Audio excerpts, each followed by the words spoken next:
Hi guys, my name is Emily DeSimone with the Garden State Film Festival, and here with me today I have Christy Lee Hughes and Brian Kaplan. How are you both doing today? We're great. Awesome. Thank you. Thanks for having us. Thanks for jumping on with us. So you guys, Christy, you directed a play that you adapted and you flipped the roles. You had said, can you tell our viewers a bit about this? Yeah, sure, of course. So it's called Asking for It, and it's a two-hander play, two-character play written by Rhea McCallum. And I asked permission of the playwright to adapt it to a short film. It's a satire, and to flip the genders of the characters, because as it was written, the police officer was a male character and the victim was a female. And given the history of women and the lack of representation, and just frankly, a lot of us are sick of seeing women as victims on screen. And so, and because of our lived process, also already living that life, I thought it would be really cool to flip the genders and play the police officer, and Brian actually plays the victim.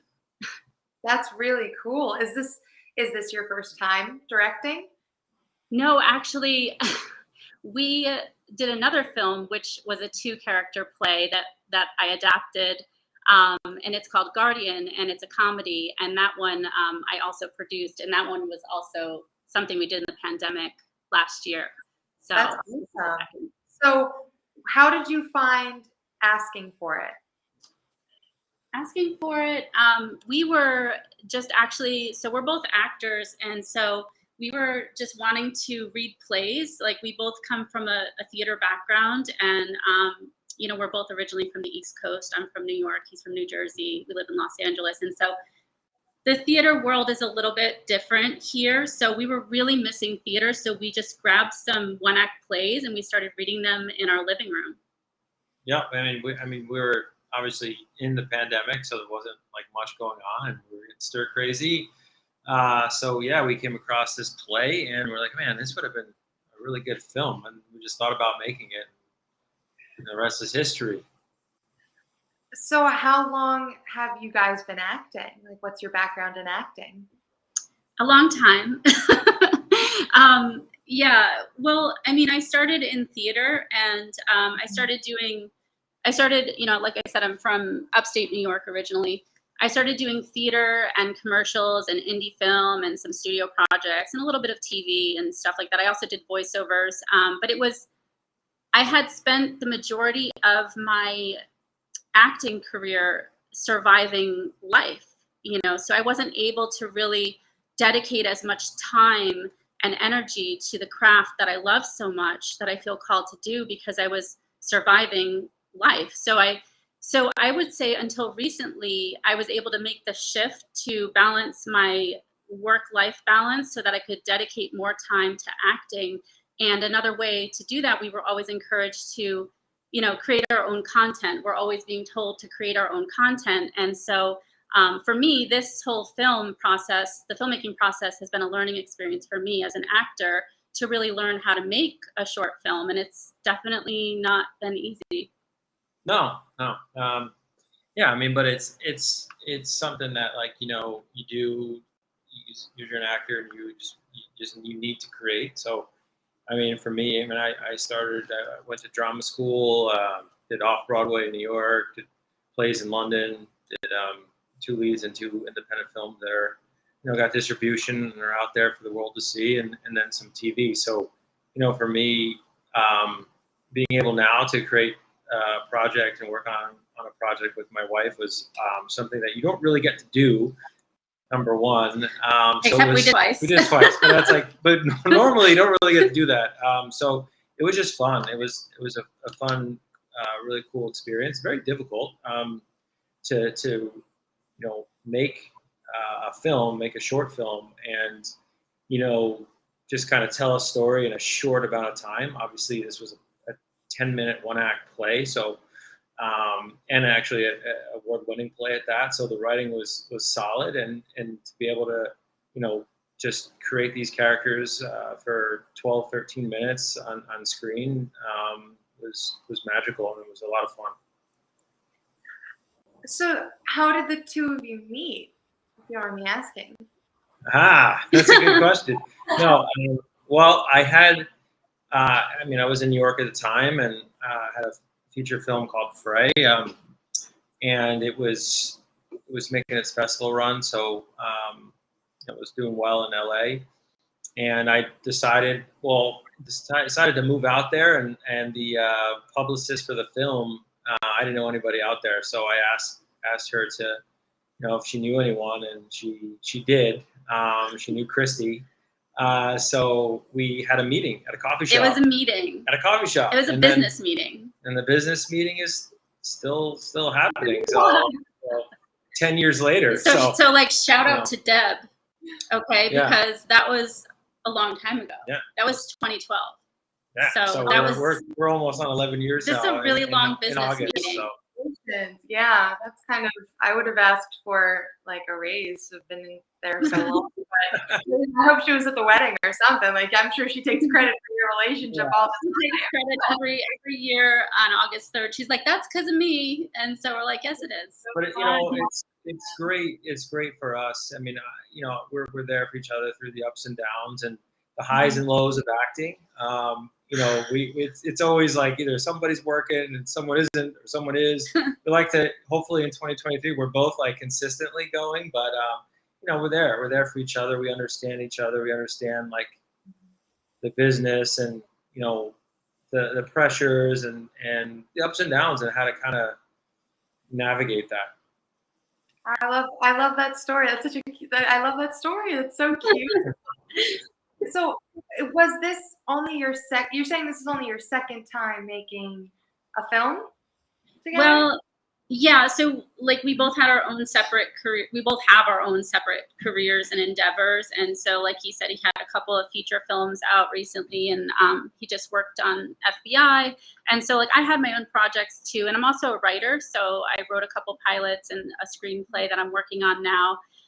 But yeah, this was only our second time actually working together. So what we did was we took the play and we rehearsed it, like I said, in our living room. And because we did this actually during the pandemic, and because it's only a 2-character play, we were able to really rehearse it and really work out all those beats in rehearsal and spend time on it as if we were, on a stage. But yeah, so it's only our second film working together. The first one was Guardian, and now Asking for It. But it's definitely been a collaboration. And honestly, like I said, this is a learning experience for me, becoming a filmmaker from being an actor first. And so having a supportive team on this project, it means the world to me. And like everybody that is on the crew and the cast is just. I like to surround myself with people that are smarter than me, more talented than me. I can learn something from them. And I feel like on this project, I was just really lucky to have these people, on board. So yeah, this is only our second time working together. And so, is this your do you typically direct movies, or is this like something that's newer to you? So I don't. No, I did not set out to direct, but I also didn't set out to write or produce or adapt plays. So I guess you just never know what life, what turns are going to happen on your path. And I feel like I ended up directing because, first of all, because we did this also during the pandemic. So it kind of, COVID had its own restrictions and challenges. But also because I felt like it's a 2-character play. It's a short film. It's actually just with me and Brian. And there's one other cast member, Devon, who plays the police dispatch. So it's easy enough to really have a supportive crew and then take over. And like I said, most of the direction was really in rehearsals together and then also in post-production with the editing. So no, I don't normally direct, but this is my second time. So we'll see where that goes. I will say this: she's incredibly talented, and as a have a background in comedy, she was at the Groundlings and was in several levels there, and she was writing and she was performing, and so she's got such a creative eye and a vision for a project. So I mean, this is in her wheelhouse to direct. I mean, she could do both. She can act, direct. It's a lot. She could definitely produce. She put a Yeah. lot, most of it, all of it together. Pretty incredible how it all came together. I'm very proud of her. Thank you. Yeah, so it's pretty amazing. And that is exactly how he should be talking about you as your husband. Good job. No, but to be honest, no, like that's awesome that the two of you have like this great relationship and that you do get to work together and have such a similar background in filming and filmography. And Brian, you were saying that you have worked in London as well, and you've done films, and so you're from the East Coast as well, but you two didn't know each other when you were No. on the East Coast. No, we probably have crossed paths at work or on a subway platform Or like something. But even one time in Aruba, we feel like we were there at the same time, and we kind of yeah. Yeah, but I think like when you move, well, they say like when you move to California or LA, you make that jump, you kind of like flock to people that move. It's like all the New Yorkers or they're hanging out together in LA, so it's kind of made sense. But yeah, it's been a thrill ride for sure. No, I mean, like, so this is really awesome that, you're new into directing and that you're already like getting accepted into film festivals. And so do you want to continue with directing? Like, do you think that this is something So I'll have to see. I really have to give it a lot of thought because I'm still kind of in the thick of all of the post, the marketing that you have to do as an indie filmmaker and just getting the films out there for people to see. It's actually a lot of work. I learned a lot about what a DCP is. I didn't know that before. So I would, I would be happy to see where that takes me. But as far as like directing and also acting in it and also producing and doing craft services and COVID compliance and marketing, like all of the things. It's like, that's so many jobs. And, I'm good at multitasking and I'm good at like prioritizing people as human beings first. And I think that's like a very important thing. I have like a no jerks policy in terms of like who I want to work with on my own projects. I wouldn't mind directing again, but I don't think I would also direct and act in the same thing, especially a feature or a series. So for my projects that I wrote that are my writing, I would want to hire a specific director, a showrunner or director, and just kind of focus on the acting and the other, because it's just too many jobs. Now, she does say this, but I guarantee you down the road, you'll see a series that she's starring in, and one day she's probably directing an episode or two. I guarantee it, but I'll go with whatever you say. I mean, I think like, we'll just see. Okay, we'll just see. Maybe I should take a break, like, because I'm a bit of a workaholic. Absolutely. And I mean, with this whole experience, would you say like you've definitely learned from it? Yeah. It's been challenging. It's been a learning process. I've learned a lot of really tough lessons. Not everyone you work with, you're going to be friends with. Not everybody that, you think that you might enjoy working with them or you collaborate with them, that might not be a good fit. So I learned a lot about not only technically, I learned about filmmaking itself. I learned from people who are more successful than me, smarter than me. And I really love learning. But I've also learned a lot about like film festivals, theater, how they prioritize the films, what length of films, editing. And I have to give a shout out also to Chris. Chris Vincelette is Dash B Productions. He's our producing partner. I've known him for a really long time. He's also from New York. He couldn't make this today because he's feeling a little under the weather, but he is just a magician. He did our editing, our special effects. He produced it. And so he's a wonderful partner. And so honestly, I don't think that this would be even happening if not for the whole crew, because they're all so talented. So yeah. So good job. I guess the last thing I do want to ask is, what is it that you want your audience to take from this work?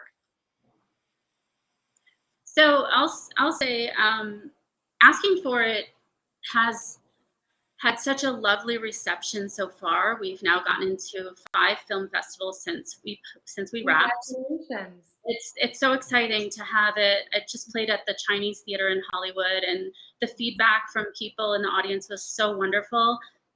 One thing we heard was that it was a searing critique on rape culture, which was, it is true. It's a satire. I think what I want people to take is however they interpret the story.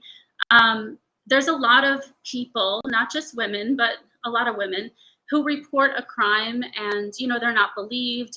There's a lot of gaslighting. So this is just kind of a satirical take on what it would be like to report a hit and run and have the authorities not believe you.